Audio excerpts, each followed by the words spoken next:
Hello guys, నా పేరు Mahendra. Welcome to my channel. ప్రకారం మన ఛానల్ సబ్స్క్రైబ్ చేసుకోకపోతే ఇప్పుడు సబ్స్క్రైబ్ చేసుకోండి. పక్కన బెల్ ఐకాన్ ఆల్లో పెట్టుకోండి. నా ఫర్దర్ డేస్ మిస్ అవ్వకుండా చూడొచ్చు. చాలా మంది చూస్తున్నారు కానీ సబ్స్క్రైబ్ చేసుకోవట్లా. So please try to subscribe and click the bell icon also. So రీసెంట్‌గా తెలంగాణలోని హైదరాబాద్‌లోని కాంచా గచ్చిబౌలి అనే ప్రాంతం గురించి, ఆ ప్రాంతంలో ఉన్న ఒక 400 ఎకరాల ల్యాండ్ గురించి చాలా ఎక్కువగా డిస్కషన్స్ అవుతున్నాయి. అంటే గవర్నమెంట్ ఆ ల్యాండ్‌ని వేలం వేయాలనుకుంటోంది. ఎందుకంటే ఫర్దర్‌గా ఆ ప్రాంతం మొత్తాన్ని కూడా డెవలప్ చేయడం కోసం, అంటే ఆ ప్రాంతంలో ఐటీ హబ్ పెట్టడం కోసం, తర్వాత చాలా పెద్ద మొత్తంలో ఇన్‌ఫ్రాస్ట్రక్చర్ డెవలప్‌మెంట్ చేయడం కోసం, కనెక్టివిటీని పెంచడం కోసం ఆ ప్రాంతాన్ని వేలం వేయాలనుకుంటోంది. సుమారుగా 400 ఎకరాలు. యాస్ ఆఫ్ నౌ హైదరాబాద్‌లో 400 ఎకరాలంటే ఇంకా ఎంత కాస్టో మనం అర్థం చేసుకోవచ్చు. ఎంత అది షేర్లింగంపల్లి దగ్గరలో ఉన్నప్పటికీ కూడా అది చాలా అంటే చాలా హ్యూజ్ వాల్యూతో కూడుకున్న ల్యాండ్. సో అందుకని గవర్నమెంట్ అయితే దాన్ని వేలం వేయాలనుకుంటోంది. అయితే ఇప్పుడు దాని గురించి ప్రొటెస్టులు జరుగుతున్నాయి. అసలు ఎందుకని ప్రొటెస్టులు జరుగుతున్నాయి? దానికి గవర్నమెంట్ చెబుతున్నదేంటి? ఇవన్నీ కూడా కొంచెం ఈ వీడియోలో డీటెయిల్‌గా డిస్కస్ చేద్దాం.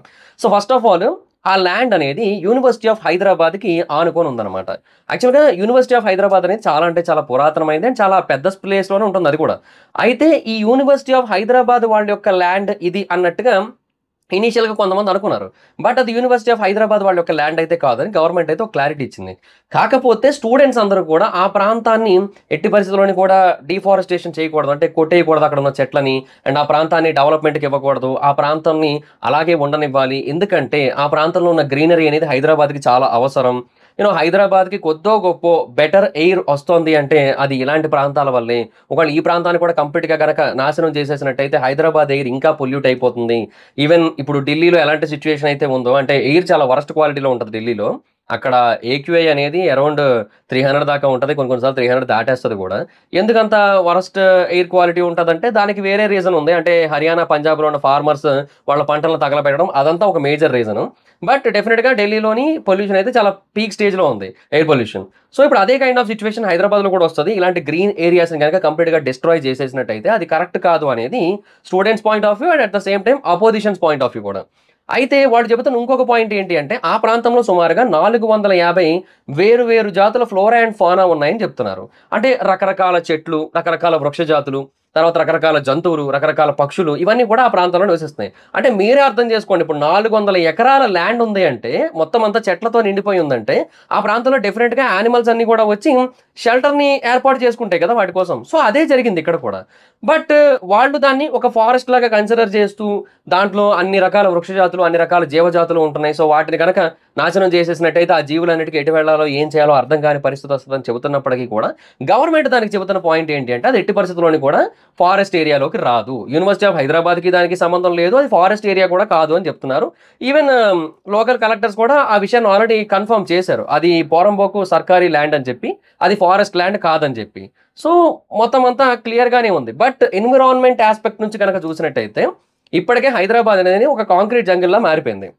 మెజారిటీ ఆఫ్ ద హైదరాబాద్‌లోని ఏరియాస్‌ని గనక మీరు చూసుకున్నట్టయితే మాక్సిమం బిల్డింగ్సే కనబడతాయి. మధ్యలో ఎక్కడో కేబీఆర్ పార్కు, కృష్ణకాంత్ పార్కు, ఏవో కొన్ని చిన్న చిన్న పార్క్స్ లాంటివి ఉంటాయి. బట్ ఆ పార్క్స్ అయితే మనుషులకి కావాల్సినంత ఎయిర్‌ని అయితే ఇవ్వలేవు కదా! ఇప్పుడు బేసిక్‌గా ఒక మనిషికి ఒక చెట్టున్నా కూడా సరిపోని పరిస్థితి ఉంది ప్రస్తుతానికి. ఎందుకంటే బయట కాలుష్యం ఆ లెవెల్‌లో ఉంది. ఇండస్ట్రీస్ నుంచి కావచ్చు, లేదంటే వెహికల్స్ నుంచి కావచ్చు, వీటి నుంచి వస్తున్న పొల్యూషన్ అనేది చాలా పీక్ లెవెల్‌లో ఉంది కాబట్టి ఒక మనిషికి ఒక చెట్టున్నా కూడా సరిపోదు. అంటే మనం సర్వైవ్ అవ్వడానికి, ఒక క్వాలిటీ ఎయిర్‌ని పీల్చడానికి. సో మనకి డెఫినిట్‌గా చాలా పెద్ద స్థాయిలో ట్రీస్ కావాలి. బట్ హైదరాబాద్‌లో ఉన్న పాపులేషన్‌కి అక్కడ ఉన్న ట్రీస్‌కి సంబంధం ఉందా అంటే లేదు ఆబ్వియస్‌లీ. డెఫినిట్‌గా చాలా హ్యూజ్ డిఫరెన్స్ అయితే ఉంటది. చాలా గ్యాప్ ఉండిపోద్దనమాట. సో ఈ చెట్లని, ఈ ప్రాంతాన్ని కూడా నాశనం చేసినట్టయితే ఆ గ్యాప్ ఇంకా పెరుగుతది కదా! ఇలాగైతే కరెక్ట్ కాదు కదా! అనేది వాళ్ళ పాయింట్.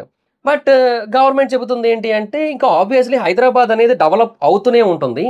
ఇన్‌ఫాక్ట్ ఒకప్పుడు ఇప్పుడు ఏ ప్రాంతంలో అయితే మనకి పెద్ద పెద్ద ఐటీ ఆఫీసెస్, పెద్ద పెద్ద కట్టడాలు కనిపిస్తున్నాయో, ఇప్పుడు ఏదైతే మెయిన్ గచ్చిబౌలి, హైటెక్ సిటీ లాంటి ఏరియాస్ ఉన్నాయో, కూకట్పల్లి లాంటి ప్రైమ్ ఏరియాస్ ఉన్నాయి. ఇవన్నీ కూడా ఒకప్పుడు ఇలాగా దట్టమైన చెట్లతో నిండిపోయి ఉండి, ఒక ఫారెస్ట్ లాగా కనిపించే కైండ్ ఆఫ్ ప్రాంతాలే, రాళ్ల గుట్టలతో కూడుకున్న ప్రాంతాలే. సో అలాంటప్పుడు దాన్ని అప్పుడు మార్చగలిగింది. ఇప్పుడు దీన్ని మారిస్తే ఏమైంది? హైదరాబాద్ అనే కాదు, ఏ సిటీ అయినా సరే డెవలప్ అవుతూ ఉన్న కొద్దీ ఇంక ఇలాగా మార్చుకుంటూ వెళ్ళాల్సినే వస్తుంది. సో అలాంటప్పుడు ఇంకా కొన్ని ప్రాంతాలని మనం తీసుకోవాల్సి ఉంటది. అండ్ ఆ ప్రాంతంలో కొన్ని చెట్లను కొట్టేస్తాం. దానికి ఆల్టర్‌నేట్‌గా ఇంకొక ప్రాంతాల్లో చెట్లనైతే నాటుతూ ఉంటాం. బట్ అలాగని డెవలప్‌మెంట్‌ని ఆపేసుకుంటూ కూర్చోలేం కదా! అని చెప్పేది వాళ్ళ పాయింట్ అనమాట. అండ్ ఇంకొకటి ఇది యూనివర్సిటీ ఆఫ్ హైదరాబాద్ వాళ్ళకి చెందింది అని చెప్పి కొంతమంది చెబుతున్న మాటకి వాళ్ళు ఇంకొక క్లియర్ కట్ ఆఫ్ ఎక్స్‌ప్లనేషన్ కూడా ఇచ్చారు. యాక్చువల్‌గా ఈ ల్యాండ్‌ని 2004 సంవత్సరంలో ఒక కంపెనీకి ఇచ్చారు. ఆ కంపెనీ పేరు ఐఎంజీ అకాడమీస్ భారత ప్రైవేట్ లిమిటెడ్ అనమాట. జనవరి 13, 2004 సంవత్సరంలో సర్వే నంబర్ 25 ప్రకారం ఈ కాంచా గచ్చిబౌలి విలేజ్‌లో స్పోర్ట్స్ ఫెసిలిటీస్‌ని డెవలప్ చేయడానికి అని చెప్పి ఆ 400 ఎకరాలు ఇచ్చారు. అప్పటి చంద్రబాబు నాయుడు గారి గవర్నమెంట్. కాకపోతే ఆ తర్వాత ఒక 2 ఏళ్ల వరకు వెయిట్ చేశారు. వాళ్ళేమో ఆ ప్రాంతంలో ఎటువంటి డెవలప్‌మెంట్ చేయకపోయేసరికి వాళ్ళ నుంచి ఆ ల్యాండ్ అయితే తీసేసుకున్నారు. సో, దానికి వ్యతిరేకంగా ఆ కంపెనీ వాళ్ళు కోర్ట్‌కెళ్లారు. హైకోర్ట్‌కెళ్లారు. అండ్ చాలా ఏళ్ల పాటు కోర్ట్‌లో కేసు నలిగిన తర్వాత ఫైనల్‌గా 2024 సంవత్సరంలో గవర్నమెంట్‌కి అనుకూలంగానే తీర్పొచ్చింది యాక్చువల్‌గా. గవర్నమెంట్‌కే పర్మిషన్స్ ఇస్తున్నట్టుగా మార్చి 7, 2024 తారీఖున హైకోర్ట్ అయితే ఆర్డర్స్ ఇచ్చింది. దాని తర్వాత వాళ్ళేం చేశారు, సుప్రీం కోర్ట్‌కెళ్లారు దీనికోసం. అయితే మే 3, 2024 సంవత్సరంలో సుప్రీం కోర్ట్ ఆ కేసును కొట్టేసి, లేదు ఇది స్టేట్ గవర్నమెంట్‌కే చెందుతుందని చెప్పి తీర్పునిచ్చింది. సో, ఆ తర్వాత జూలై 2024 నాటికొచ్చేసరికి ఆ ల్యాండ్ కంప్లీట్‌గా గవర్నమెంట్ ల్యాండ్ అయిందనమాట. ఆ తర్వాత అదే నెలలో వాళ్ళు ఆ ప్రాంతంలో ఒక సర్వేనైతే చేపట్టారు. అండ్ వాళ్ళకి ఏవైతే బౌండరీస్ ఉంటాయో, ఆ బౌండరీస్ అన్నిటిని కూడా చెక్ చేసుకున్నారు. అండ్ యూనివర్సిటీ ఆఫ్ హైదరాబాద్ వాళ్ళకి దానికి ఎటువంటి సంబంధం లేదని కూడా క్లారిటీ ఇచ్చుకున్నారు. ఎందుకంటే యూనివర్సిటీ ఆఫ్ హైదరాబాద్ వాళ్ళు ఎంటైర్ కేసు నడుస్తున్న టైంలో అసలు ఎక్కడ కూడా రెస్పాండ్ అవ్వలేదు. వాళ్ళకేం సంబంధం లేనట్టే ఉన్నారు వాళ్ళు. కేవలం గవర్నమెంట్ అండ్ కంపెనీ ఈ 2 మాత్రమే ఇన్వాల్వ్ అయ్యాయి ఈ విషయంలో. సో, ఇది కంప్లీట్‌గా వాళ్ళ కిందకే వస్తదనైతే వాళ్ళు అప్పట్లో ఒక కన్క్లూషన్‌కైతే వచ్చారు. ఏది జూలై 2024లో. సో, అప్పటి నుంచి ఇంకా దీన్ని ఎలాగైనా సరే సేల్ చేయాలని చెప్పి ప్రిపేర్ అయ్యి ఉన్నారు. సో, దానికి ఇప్పుడు టైం అయితే కుదిరింది. సో, స్టూడెంట్స్ అయితే దాన్ని యాక్సెప్ట్ చేయక ప్రొటెస్ట్ చేస్తున్నారు. దాన్ని ఎలాగైనా సరే ప్రొటెక్ట్ చేయాలి అని చెప్పి. అయితే ఇక్కడ ఇంకొక పాయింట్ కూడా ఉంది. గవర్నమెంట్ చెబుతుంది ఏంటి అంటే, ఆ ప్రాంతంలో కొన్ని లేక్స్ ఉన్నాయి. ఆ లేక్స్‌ని మేమేమి టచ్ చేయట్లేదు. ఆ లేక్స్‌ని మేమేమి యూనో అమ్మట్లేదు. ఆ లేక్స్‌ని మేము అలాగే ఉంచుతున్నాం. అండ్ అలాగే అక్కడ కొన్ని రాక్ ఫార్మేషన్స్ ఉంటాయి. పెద్ద పెద్ద రాక్ ఫార్మేషన్స్ ఉంటాయి. ఆ రాక్ ఫార్మేషన్స్ కూడా మేము యాజ్ ఇట్ ఈజ్ ఉంచుతున్నాం అని చెప్తున్నారు. ఫర్ ఎగ్జాంపుల్ అక్కడ ఒక మష్రూమ్ రాక్ అని ఒకటి ఉంది. అది చాలా అంటే చాలా పెద్దగా ఉంటది. ఆ మష్రూమ్ రాక్‌ని కూడా మేము కదల్చట్లేదని చెప్తున్నారు. సో, వాళ్ళు చెప్తుంది ఏంటంటే, ఆ 400 ఎకర్స్ ఆఫ్ ల్యాండ్ ఏదైతే మేము డెవలప్ చేయాలనుకుంటున్నామో, వాటిలో ఈ లేక్స్ గాని, ఆ రాక్ ఫార్మేషన్స్ గాని లేవు. వాటి చుట్టుపక్కల ప్రాంతాల్లో అన్నిట్లోని కూడా ఉంటాయి. సో, ఆ ప్రాంతంలో ఐటీ హబ్స్ ఇవన్నీ కూడా వస్తాయి. డెఫినిట్‌గా హైదరాబాద్‌లో చాలా కంపెనీస్ ఇప్పుడు వాళ్ళ ఆఫీసెస్‌ని అయితే పెడుతున్నాయి. సో, డెఫినిట్‌గా హైదరాబాద్‌కి ఇంకా చాలా స్పేస్ అవసరం. సో, అందుకే దాన్ని ఇంకా డెవలప్ చేయడం కోసం ఈ ప్రాంతంలో ఉన్న ఈ ల్యాండ్‌ని సేల్ చేయాలని అయితే డిసైడ్ అయ్యారు. వేలంపాట వేయాలనుకుంటున్నారు. సో, దానికోసమే దీన్ని ఉపయోగించుకుంటున్నామని చెప్తున్నారు తప్ప ఎటువంటి పర్సనల్ థాట్స్ గాని, పర్సనల్ ఈ ఎజెండాస్ గాని ఏమీ లేవనైతే వాళ్ళు క్లియర్‌గా చెప్తున్నారు. బట్ కొంతమంది నమ్మట్లేదు. బట్ ఎనీహౌ మొత్తానికి ఒకటైతే వాస్తవం ఈ ఎంటైర్ సిట్యుయేషన్‌లో అదేంటి అంటే, ఇంత పెద్ద ల్యాండ్ ఇప్పటివరకు ఆ ఏరియాలో అలా వదిలివేయబడి ఉండడం వల్ల డెఫినిట్‌గా ఆ చుట్టుపక్కల ప్రాంతాలన్నిటికీ కూడా బెటర్ ఎయిర్ అయితే వచ్చేది. ఇప్పుడు ఆ ల్యాండ్ గనక కంప్లీట్‌గా కాంక్రీట్ జంగిల్ లాగా, ఐటీ హబ్స్ లాగా, ఐటీ పార్క్స్ లాగా గనక మార్చేసినట్టయితే డెఫినిట్‌గా అది ఫర్దర్‌గా కొంచెం ప్రాబ్లమ్‌ని అయితే క్రియేట్ చేస్తది. ఆ ప్రాంతంలో కూడా పొల్యూషన్ పెరుగుతది. క్వాలిటీ ఆఫ్ ఎయిర్ తగ్గిపోతది. ఇదంతా కూడా జరుగుతది. బట్ ఇంకొక పాయింట్ కూడా కరెక్టే లాజికల్‌గా. అదేంటి అంటే హైదరాబాద్ అనేది ఒకప్పుడు కంప్లీట్‌గా ఫారెస్ట్ కైండ్ ఆఫ్ సిట్యుయేషనే. అంతెందుకు నేను గచ్చిబౌలిలో ఉంటున్నప్పుడు నాకక్కడ వాళ్ళు కొంతమంది చెప్పిందేంటంటే, వాళ్ళు ఆ ఏరియాలో సుమారుగా 30 ఏళ్ల నుంచి ఉంటున్నారంట. ఒకప్పుడు ఆ ప్రాంతం అంతా కంప్లీట్‌గా అడివంట. సో, ఆ ఏరియాలో ఇప్పుడు నాకైతే ఎక్కడ కూడా చిన్న చిన్న పార్కులు కూడా కనబడట్లేదు. అంటే ఒక మీడియం రేంజ్ పార్కులు కూడా కనబడట్లేదు. వెరీ స్మాల్ పార్క్స్ కనబడుతుంటాయి నాకు. ఎందుకు అంటే ఇంకా మొత్తం అన్నీ కూడా కన్‌స్ట్రక్షన్స్‌తో నిండిపోయాయి ఆ ల్యాండ్ అంతా కూడా. సో, అది సిట్యుయేషన్. సో, కొన్ని ఏరియాస్ ఎలాగైతే డెవలప్‌మెంట్ కారణంగా కంప్లీట్‌గా కాంక్రీట్ జంగిల్‌లాగా మారిపోయాయో, ఈ ఏరియా కూడా మేబీ ఫ్యూచర్‌లో అలాగే మారిపోతది. అండ్ డెఫినిట్‌గా డెవలప్‌మెంట్ కోసం ల్యాండ్ అయితే కావాల్సుంటది. ఇప్పటికే ప్రస్తుతానికి హైదరాబాద్‌లో చాలా బిల్డింగ్స్, చాలా హై రైజ్ బిల్డింగ్స్ ఉంటాయి. అంటే మనకి ఆ సాఫ్ట్‌వేర్ ఆఫీసులు అవన్నీ గూడా. సో, ఇంకా హై రైజ్ కట్టి కేవలం కొంచెం ల్యాండే వాడుకోవాలి అంటే అయ్యే పనైతే కాదు. సో, డెఫినిట్‌గా ల్యాండ్ ఎక్కువే కావాల్సుంటది డెవలప్‌మెంట్ జరగాలి అంటే. సో, ఉద్యోగాలు కావాలి అండ్ లైవ్లీహుడ్ కావాలి. ఇవన్నీ ఉండాలి అంటే మాత్రం డెఫినిట్‌గా వీటన్నిటిని కూడా ఇంకా కాంక్రీట్ జంగిల్స్‌గా మార్చాల్సిందే. బట్ దాని కారణంగా మనం ఇప్పుడు బానే బతికేస్తాం. మన ఫ్యూచర్ జనరేషన్స్‌కి డబ్బులుంటాయేమో గానీ, ఆరోగ్యం ఉండదు. డబ్బులుంటదేమో గానీ, స్వచ్ఛమైన గాలుండదు. బతకడమే కష్టమైపోద్ది కంప్లీట్‌గా. బట్ ఏమోనబ్బా! It is between ethics and morals and development. So, ఇంక ఈ రెండిటికి మధ్య తిరుగుతోంది మొత్తం. త్రాసు ఎటువైపు తూగుతదో ఇంకా అర్థం గాట్ల సిట్యుయేషన్. సో, స్టూడెంట్స్ కొంతమందిని అరెస్ట్ కూడా చేశారు. వాళ్ళు ప్రొటెస్ట్‌లవి చేస్తున్న టైంలో ఒక పోలీస్ ఆఫీసర్ గాయాలయ్యాయని చెప్పి ఒక ఇద్దరిని అరెస్ట్ కూడా చేశారు. వాళ్ళింక స్టూడెంట్సే కాదని కూడా చెప్తున్నారు. అంటే ఇంత ఇష్యూలు చేసినప్పుడు, ఇంత పెద్ద స్థాయిలో గొడవలు చేస్తున్నప్పుడు ఇంక వాళ్ళు స్టూడెంట్స్ ఎలాగవుతారని కూడా చెప్తున్నారు. సో, ఇలాగ ప్రొటెస్టులు చేసిన వాళ్ళలో కొంతమందిని అదుపులో తీసుకుంటున్నారు కూడా. ఒక సుమారుగా 53 మందిని అదుపులో తీసుకున్నారు. సో, ఇలా జరుగుతూ ఉన్నాయి మొత్తం అన్నీ గూడా.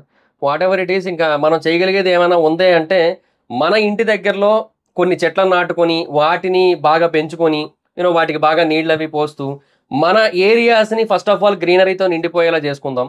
సో, ఇంకా తర్వాత కొన్ని పర్టిక్యులర్ ఏరియాలు ఇలాగా సాఫ్ట్‌వేర్ హబ్బులుగా మారిపోయి, కాంక్రీట్ జంగిల్స్‌గా మారిపోయినా సరే, at least we can survive. And మనం మన సిటీస్‌ని కొంచెం ఆరోగ్యకరంగా ఉంచగలం.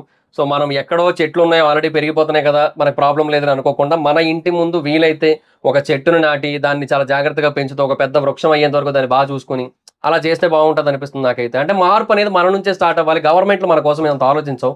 గవర్నమెంట్‌లు ఏంటంటే, వాటికి ఎక్కడి నుంచి డబ్బులొస్తాయి అండ్ ఎలా చేసినట్టయితే వాళ్ళు డెవలప్‌మెంట్ చేశారు అని చెప్పుకోవడానికి ఉంటది. ఇలాంటివి ఆలోచిస్తారు తప్ప, వాళ్ళు ఈ ఫ్లోరా అండ్ ఫౌనా కోసం, ఈ స్పీసెస్ కోసం, వాటి కోసం ఏమి ఆలోచించరు.